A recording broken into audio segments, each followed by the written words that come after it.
renuncias podían sumar los votos para la vacancia que se votaría esa tarde en el Congreso. Y sin embargo, lo han asegurado y lo han confirmado no solamente Vladimir Cerrón, cuyo partido anunció que a pesar de haber firmado la moción para que se debata la vacancia, ese mismo día dijeron vamos a votar en contra.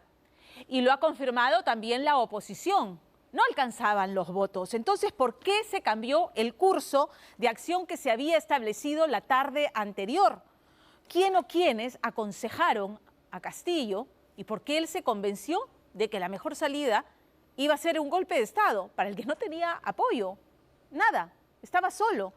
Bueno, el martes por la tarde, el equipo que tomaría la palabra en el Congreso para la sesión de la vacancia, los abogados y los ministros que lo acompañarían, habían afinado la línea argumentativa. Sin embargo, en los chats de coordinación del Consejo de Ministros, la premier Betsy Chávez les hizo una situación urgente para el miércoles temprano en la mañana, reclamando unidad en un día que sería histórico. Cuando los ministros llegan a Palacio se encuentran con que ya había un equipo de Canal 7 de TV Perú convocado por Chávez, aunque ella lo niega, como les decía, haber participado en la redacción del discurso, y además también limpia de paso a Aníbal Torres, al ex premier, diciendo él tampoco participó. Aníbal Torres, por cierto, ayer anunció que pasaba la clandestinidad al haber sido incluido en la investigación y acusación y denuncia por los delitos de rebelión y conspiración. Muy bien, también ha negado el exministro de Defensa, Daniel Bobbio, haber tenido participación en la conspiración. Sin embargo, lo que se le atribuye al señor Bobbio es haber convocado al comandante general del Ejército, al general Córdoba, muy temprano en la mañana, estuvo en Palacio de Gobierno, para con Pedro Castillo pedir apoyo del Ejército para el golpe de Estado. Su negativa le habría valido ser apartado de la institución, presenta su carta de renuncia y eso encendió todas las alarmas de que algo muy sucio y muy peligroso se cocinaba en Palacio de Gobierno. Vamos con la nota de Richard Apolo. Dicen que cuando Pedro Castillo Terrones vio la mañana del miércoles 7 de diciembre último al ex jefe de gabinete de asesores del Ministerio de Vivienda y hoy colaborador eficaz Salatiel Marrufo, sentado rindiendo su declaración vía Zoom ante la Comisión de Fiscalización, supo que el final estaba cerca. El dinero fue requerido por el señor presidente al señor ministro, inicialmente 3 millones de soles, y el requerimiento fue para pagar a congresistas a efecto de que voten en contra de la vacancia. Solamente pudimos entregar en 2 partes 1 millón de soles. Tengo pruebas, y las suficientes. Esas pruebas ya han sido entregadas al Ministerio Público. En la última sesión de la Comisión de Fiscalización se ha podido evidenciar y esclarecer de que sí existía una organización criminal dirigida desde Palacio de Gobierno, encabezado por Pedro Castillo. Esto era crónica, ¿no es cierto?, de un presidente vacado. Era simplemente esperar la oportunidad y el momento, ¿no? Y el momento se produjo en virtud a todas aquellas declaraciones que ponían en evidencia lo que decía la Fiscalía de la Nación. Esto era una organización criminal que se había apoderado del Palacio de Gobierno y que operaba permanentemente. Y es que Salatiel Marrufo, sindicado por la Fiscalía, de pertenecer al grupo denominado Los Chiclayanos, personajes que en segunda vuelta presidencial habrían financiado la campaña de Castillo a cambio de, una vez elegido, direccionar obras en distintos ministerios e incluso tener el poder de designar funcionarios y ministros de Estado como Heiner Alvarado.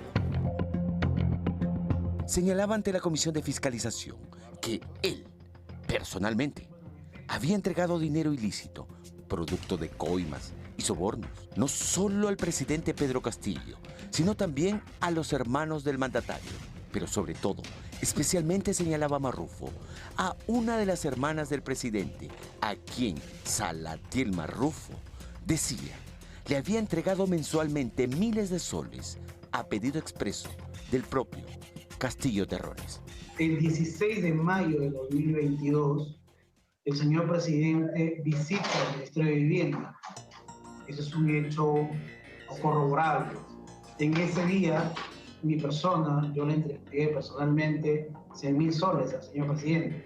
El presidente autoriza ello, le facilita el número al señor ministro de la señora Gloria Castillo Terrones, se reúne con el señor ministro y ahí es cuando se le entregan las sumas de dinero, ¿no? Yo le he entregado también en otras oportunidades directamente a la señora Gloria Castillo Terrones, me citaba el mercado de las flores, en horario de la tarde, ahí es donde yo llevaba el dinero y le hacía entrega de 60.000 soles, montos más, montos menos en diferentes oportunidades.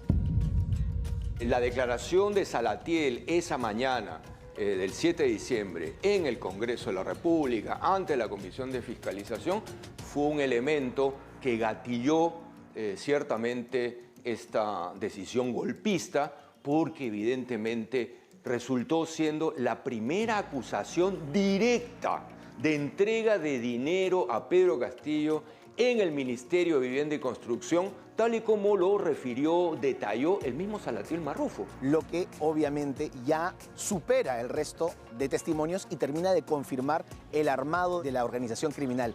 Después de ese punto, la vacancia sería un paso previo a la suspensión y por tanto estaba ya en el último de sus días.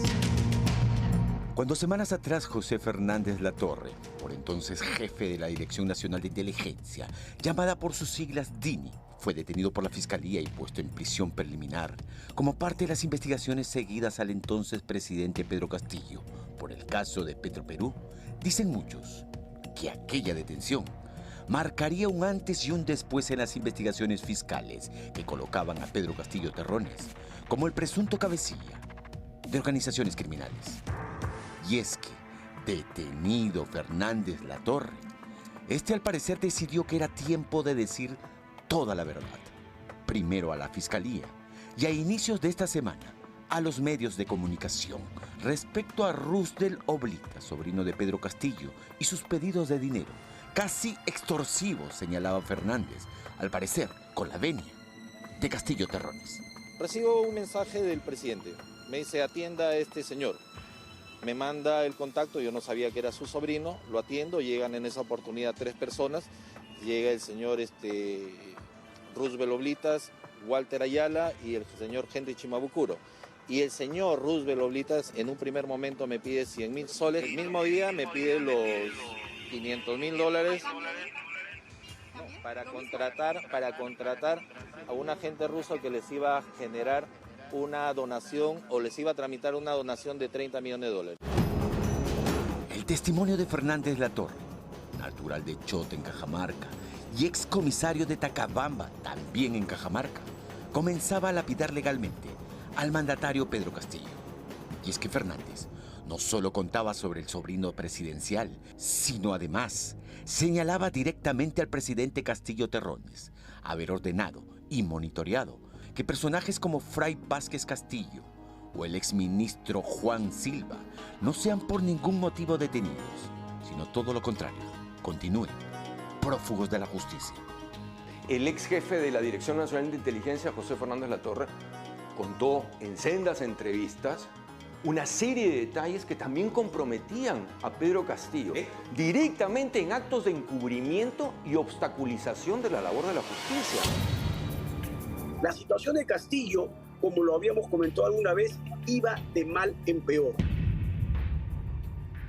Esto, como un hombre de inteligencia, hemos obtenido información y he podido grabar.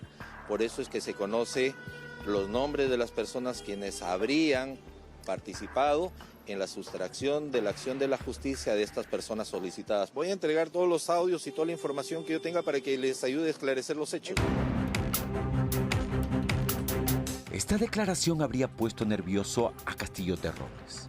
El temor, al parecer, se acrecentaba teniendo en cuenta que lo dicho por el exmandamás de la DINI complicaba aún más la situación, no solo judicial, sino política, de Pedro Castillo, quien estaba a un día de ir al Congreso en el marco de la votación, donde se decidiría su vacancia. Acuérdese, señora Polo, que conversamos muchas veces. Este es un vaso que se iba llenando gota a gota. No íbamos a poder saber cuál iba a ser la gota que lo rebalsase. Pero lo que sí podemos reconocer el día de hoy es que, creo yo, hubieron 3 gotas finales. La declaración de Sada Goray, la declaración de Fernández Latorre y el puntillazo final, la declaración de Marrufo en el Congreso de la República. Y es que si bien Fernández Latorre estaba declarando sobre los presuntos esfuerzos del presidente por mantener a como dé lugar al margen de la ley a su entorno cercano, hoy prófugos de la justicia, lo que vendría al día siguiente sería el testimonio de alguien que por primera vez señalaba y contaba la supuesta entrega de dinero ilegal al expresidente. Y ese testimonio no era otro que el del hoy colaborador eficaz y ex jefe de gabinete de asesores del Ministerio de Vivienda, Salatiel Marrufo, quien contaría ante la Comisión de Fiscalización del Congreso la mañana del miércoles 7 de diciembre los entretelones del destino de millones de soles en coimas que habrían terminado, decía Marrufo, en manos de Pedro Castillo, sus familiares, e incluso habrían servido para pagos ilegales a congresistas a cambio de sostener políticamente a Castillo Terrones. El dinero fue requerido por el señor presidente al señor ministro, inicialmente 3 millones de soles, y el requerimiento fue para pagar a congresistas a efecto de que voten en contra de la vacancia.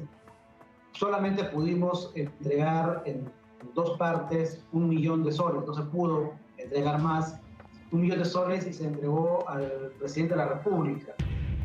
Desconozco a quiénes le pagaron y qué montos pagaron.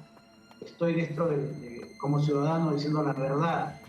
Pero sí, en el Ministerio de Vivienda se asignaron una serie de puestos de trabajo a congresistas a solicitud de congresistas de la República, y estos hechos eran comunicados al señor presidente de la forma como venimos atendiendo como está la República. Se les solicitaba además a los congresistas el apoyo al ministro para efecto de que no sea cuestionado en el Congreso de la República, y el apoyo del presidente. La comunicación con el presidente era a través del señor Jaime Alvarado. Ha sido determinante el desarrollo, el trabajo de la Comisión de Fiscalización, porque ha permitido 2 temas importantes. Uno es conocer propiamente la ruta del dinero, cómo llegaba a Palacio de Gobierno, cómo se repartía en ese botín, y lo otro es de que algunos congresistas que querían seguir colaborando, concordando a favor de Pedro Castillo, es que ya no sabían qué hacer. Y es que cada minuto que Salatiel declaraba ante la Comisión de Fiscalización del Congreso significaba para Pedro Castillo y su entorno más cercano tensión y preocupación de que aquello podría tener un impacto negativo en la votación de la vacancia que se vería en horas de la tarde del último miércoles 7 de diciembre. Al parecer, Castillo y su entorno sabían que el tiempo se les acababa. Sin embargo, también sabían que ni las Fuerzas Armadas ni la Policía Nacional iban a avalar un golpe de Estado que incluiría, obviamente, el abrupto cierre del Congreso, en un intento desesperado por evitar la vacancia o suspensión, que en cualquier caso significaría enfrentar en adelante, sin investidura presidencial de por medio, las investigaciones fiscales e incluso pedidos de prisión preventiva contra Castillo Terrones. Estaban, como se diría criollamente, en un punto de decidir entre suerte o muerte. En este caso, claro está, muerte política. El resto es historia conocida. Finalmente, al haberse visto rodeado por la contundencia de las evidencias, optó por el camino autodestructivo, dar un golpe de Estado fallido.